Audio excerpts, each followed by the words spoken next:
Welcome to Evening Tea. It's 7:12 p.m. on Tuesday, December 30th, 2014. This episode will be talking about the history between Noah and I, our history in music and film and how we started making videos and this podcast as well. Okay, so we'll start with when we first met, which was pretty much Kindergarten. Kindergarten, yeah, it was kindergarten. And I used to come over to your house and Play Star Wars, I think it was. Oh, okay. We had those like Star Wars action figures. Yes, and your dolls. We traded at one point, or I gave them to you because I grew up before you. But anyway. But pretty much when I first started going over to your house, we would play music because you had been taking guitar lessons for 2 years by that point. And I think. What else was there to do? Yeah, we didn't have much to do because we couldn't go out on the town all on our own.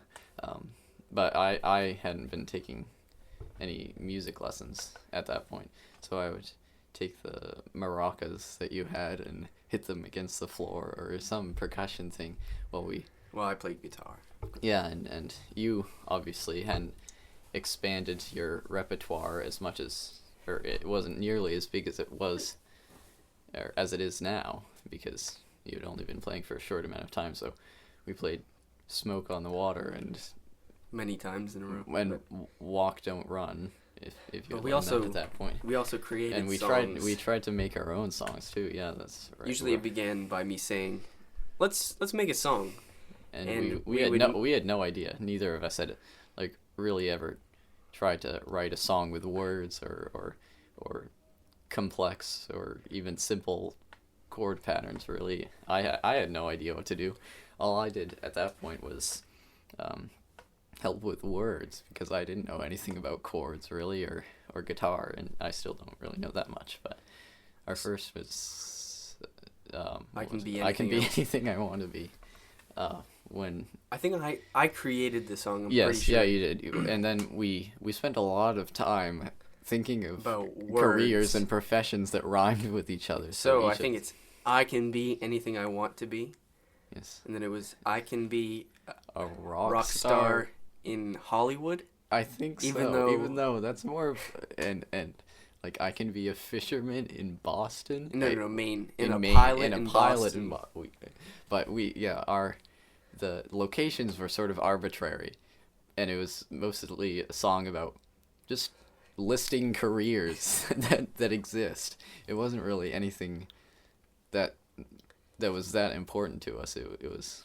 I think we recorded it. And yes, we recorded it, and then when we listened to it on the computer, I remember it was extremely quiet. We could barely hear it, so we tried plugging it into your stereo system in your living room, but it still didn't. It was still really quiet. We were not as sophisticated in our recording systems as we are now. Then we took it up to a higher level. We started making intricate chord scales and chord patterns and with various instruments. Yes, the accordion song. I got an accordion for Christmas, I believe it was. Yeah, and the entire melody and song was based off of Haydn's Unfinished Symphony. we thought we made up this great song with a great melody. We didn't know what a melody was at that time, but we thought that we just came up with this all in our heads and played it on the accordion when it was just exactly note for note Haydn's Unfinished Symphony. And we came up with cheesy words to it about how telling a story about how you find things that aren't very attractive looking or old looking and they end up being beautiful. I think that was the chorus. Yes, yeah. Or something like that. We didn't really develop that song. No, not really. We had 3 verses to it, and one of them was about finding a broken down house or something. I don't remember that. Yeah, and looking behind the bush. It was not. It didn't make any sense. I mean, it's like dun dun dun dun dun yes. dun dun. And it's a melody everyone knows. So I don't know how we could possibly thought that we came up. No. But then there was a more memorable song that name, is much. Sorry. More memorable name, especially. Oh yes. Once we got more developed in our music, we started coming up with songs with guitar and then with more intricate and developed chord patterns, but the words were still not. How did the name begin? You were sitting on some chair and that moved back and forth. Yeah, so I was he wobbling tipped upside around down somehow, and he spilled and his smoothie. Smoothie, a blueberry smoothie that your mother had made each of us. And before then, I had asked him, we gotta think of a name first. To come up with a song, because we were extremely determined. We always try and we always fail. In the first step, we have to come up with a song. And the first step in making a song is you make the name first. Of course, that's what we thought. So, so I thought after I got up, and I had the smoothie spilled all over me. I'm like, oh, my hand's all covered in smoothie. That could be a name. That could be a great song name. So we started it right then. I washed off my hands, and the name of the song was My Hands Covered in Smoothie. And we developed that quite a bit. It probably had 4 verses of completely different words each time. That was like the first song we started harmonizing on in the intro. Eventually, yeah. Eventually, yeah. And we kept with that song for probably about a year before we realized how completely ridiculous and stupid and embarrassing it was, really. I mean, what kind of name is that? I think we were very uncreative in the actual writing part. Yeah. But the music part the song was good. itself, the guitar part was good, but we haven't gone back to it and changed the words to something more complex or not childish, I guess. The song itself is very simple. Yeah. But it was quite a step for us back then. It was. We had written an entire song, and I remember us writing the words for a few days, 2 or 3 days. It took us to get all the words out, and it was all the most cliche stuff, like the pieces are falling apart, making this puzzle hard, and stuff like that. The race in my life is over. It was quite depressing. Yeah. There was a lot of symbolism in it for like suicide, but we didn't realize it at the time. He didn't like that idea, but I was kind of dark. But since then, I mean, we haven't really written a song with words since then, have we? Well, it usually goes, Gabe, do you want to write a song? Yeah, sure. Or no, let's not write a song. Or yeah, sure. And then we figure out a chord pattern, and then stop. We get off track and start playing something else. So I think it's just that we're not very focused or motivated when we do whatsoever. It. Yeah. But so we've learned a lot of cover songs, or we've done a lot of covers of songs. Because we can't parts of them. We've learned cover songs. Parts of a lot of songs. Like I remember one of the times quite a while ago when I spent the night at your house, and we were up. I mean, it was really late for us. It was probably 3 or something. That was after we pulled the all-nighter. Yes, that was when we were like 10. Yes, that was a different time. Yeah. But this time, we were really into the Beatles at this point. The Beatles were the big thing. They were our favorite band. We listened to them all the time, and it's probably because that was the only band that we really knew. Yeah, we had access to. Yeah, exactly. Yeah, and we had heard about before because, of course, everyone's heard about the Beatles. But so we started learning. What is it called? Dun dun dun dun. Do you want to know a secret? Yeah. And I had never really played guitar at all ever, and this song had bar chords in it, so that was extremely difficult for me. So I just left them out. So Noah would be playing guitar, and I would be playing guitar with him. And I don't know why. My favorite guitar of his is it's right over in the corner. The strings cut off of it. But this tiny little travel guitar, which the tone is good for it being a travel guitar, but it's the most metally, like quiet. Very quiet. Yeah, extremely quiet and like hard to hold. Yes. It was probably my favorite. I denied it probably, but because it looks a little bit like Paul McCartney's bass. McCartney. Did I say? yeah, thank you, bass that he used when he was playing with the Beatles. So I insisted on playing that one, even though he had a few other much better guitars. But when we got to playing it, we learned all the words, and in probably 2 hours or so, we learned the whole song, and then never played it again. But we could probably play it now. But usually whenever I come over here, or not every time, but we play 50 to 75% of the time, we try to learn a new song or get another song sort of good. We've never perfected any nothing. Yes, nothing at all. We experiment with everything. And the thing is, we probably have gotten songs up to performance level and high enough so that we could perform them in public, and normal people who don't know anything about music would think we were good, and they would be pretty amazed.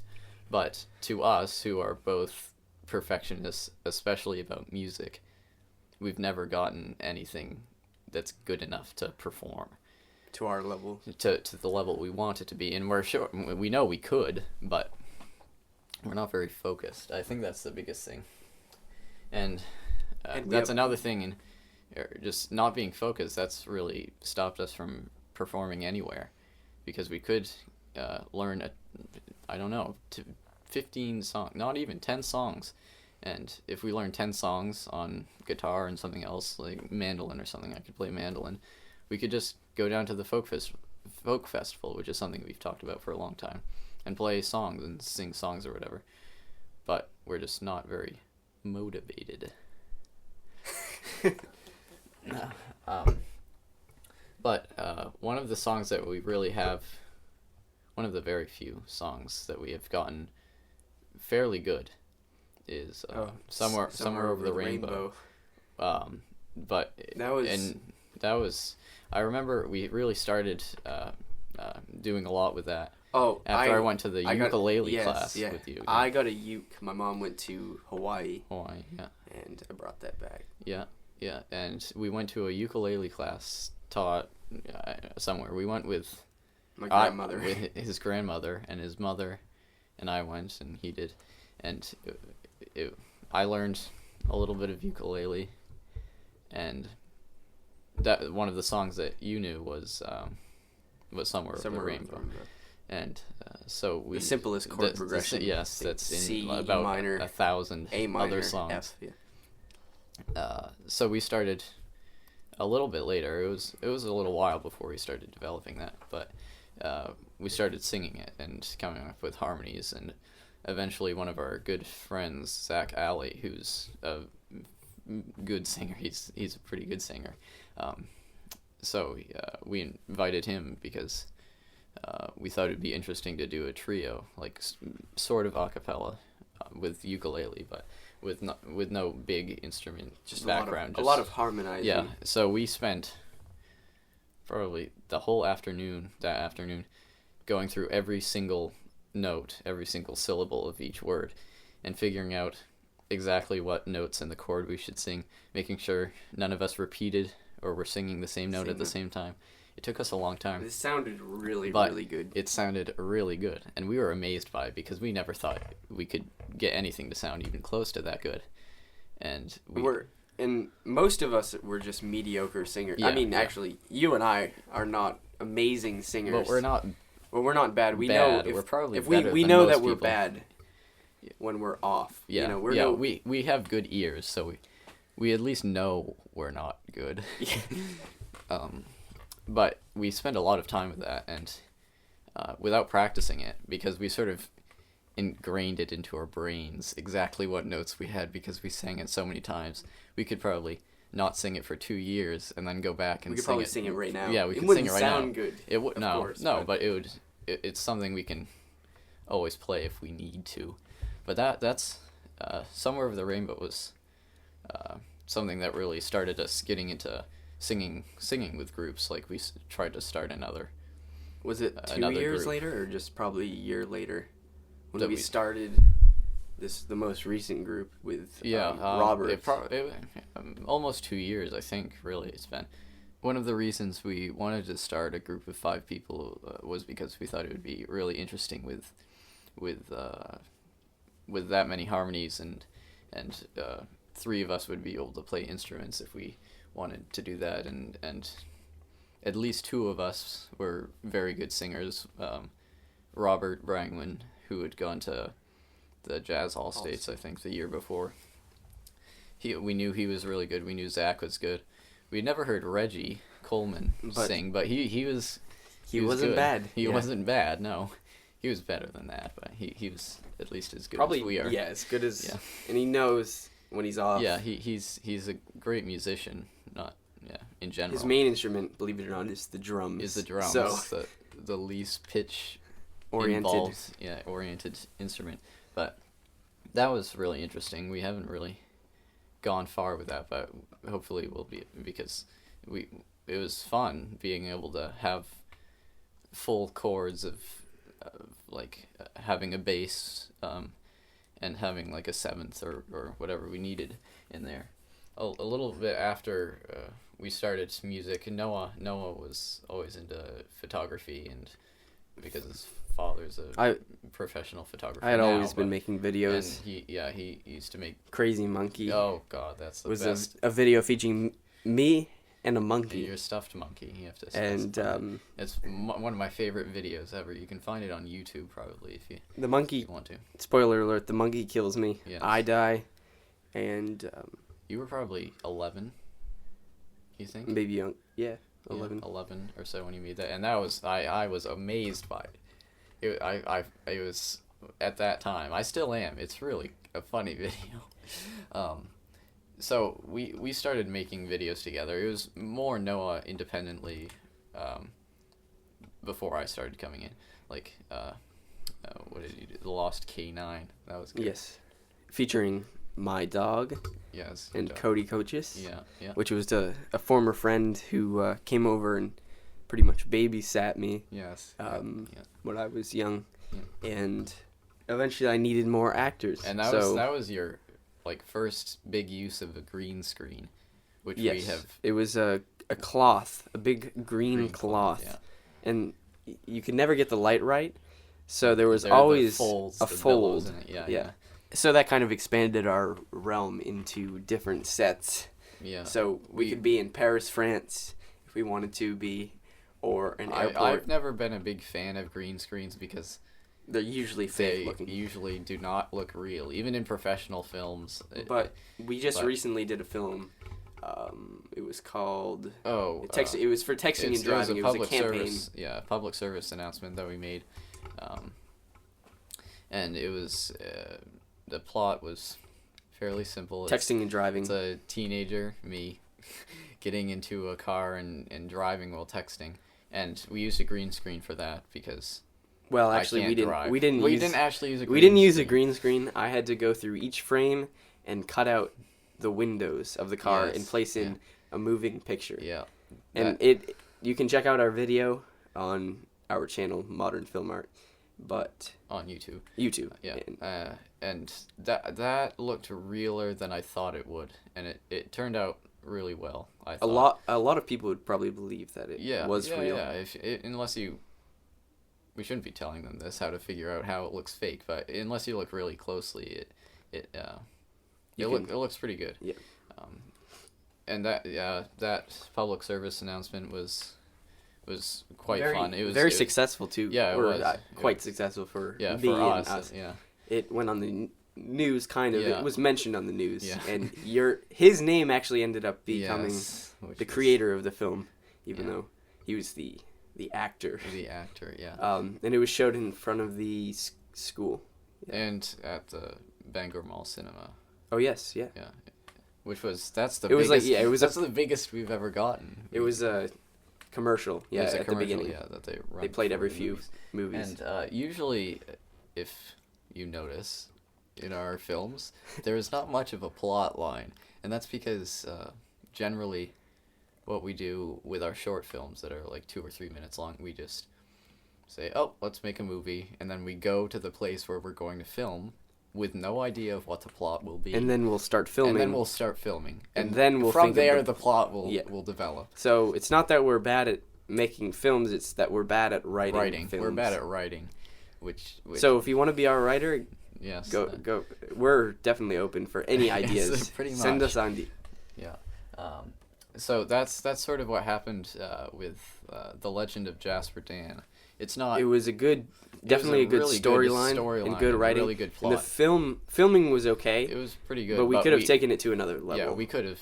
It was in limited time. As well. Yeah, it was very, very limited. We were at Addison. His grandparents' cottage in Addison, Maine, and his grandfather told us this story that he told Noah when he was younger, or one of Noah's relatives when he was younger, about this lobster fisherman Jasper Dan who haunted the shores or something like that. And we thought it would be a really interesting film to make because we hadn't done anything for a while. So that was our last night there, I believe. That was our last day. So we really needed to get it done, and it was already noon by the time we started it.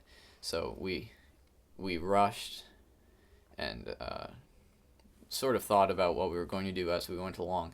But it turned out better than I thought. But it's definitely not as good as it could have been. If you pay attention to the storyline, it's good. Yeah. The story itself, we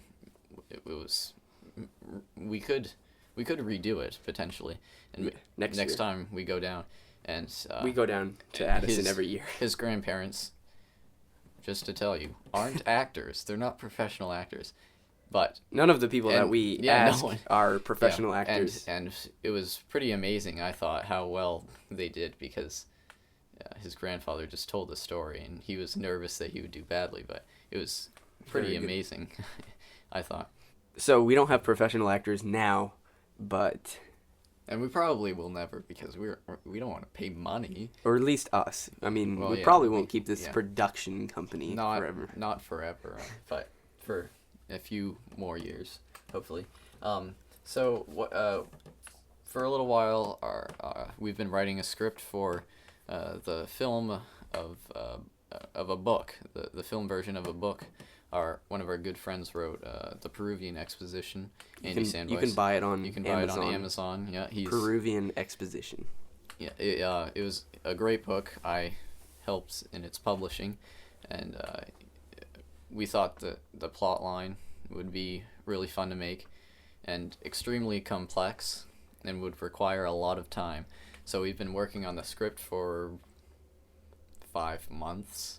Yeah, and it's not steady work, because it's not steady work, but we haven't thought about making the movie. We've planned it out quite a bit, and the script's pretty far, but we are not sure whether we're going to continue to do it, because I'm not going to ruin anything in the book, but it's quite. It has a lot of action. Special effects. It's like an adventure movie. And our friend Andy Sandweiss, Andy Sandweiss, who wrote the book, is actually going off to college. To Yale. To Yale, yes. So he won't be here, so we're not sure how exactly it will work out, or if it will at all. But we've been working on that for a while, so maybe in a year or two, he'll come out with a film version of his book, which would be really great. So since the summer, we've also been writing the scripts and thinking a lot about a new series we'll hopefully be having come out in the summer, or begin filming in the summer and come out in the winter, called Limitless Reality, I think is the title. I can't even remember. But that's we've been writing the scripts, but there's not much you can explain about it without giving it all away. So hopefully we'll be filming that and it was supposed to be a book that he was going I was going to write a book on it, but none of us, I don't think, have the time to. Yeah, but hopefully it'll be coming out a few episodes, probably 4 or so for the first season, and then maybe more after that. So that's something that we'll be working on as a project to come out, or to start in the summer at least. And just a little about this show itself, Evening Tea. We started it just to tell about ourselves, sort of. It was a late night, yes. and we were drinking tea. Yes, drinking tea. We figured, that would be a good name. A good name for something, and then we're like, what can we do?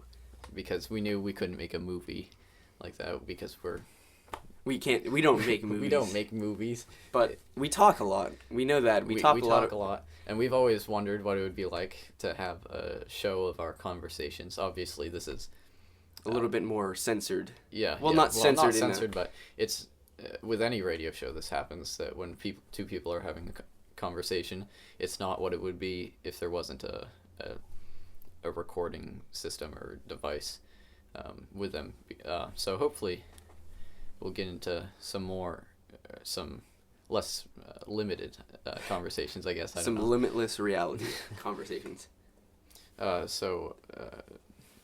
This podcast will hopefully be interviewing a few more people. We have at least 2 more that we know of that we'll be doing.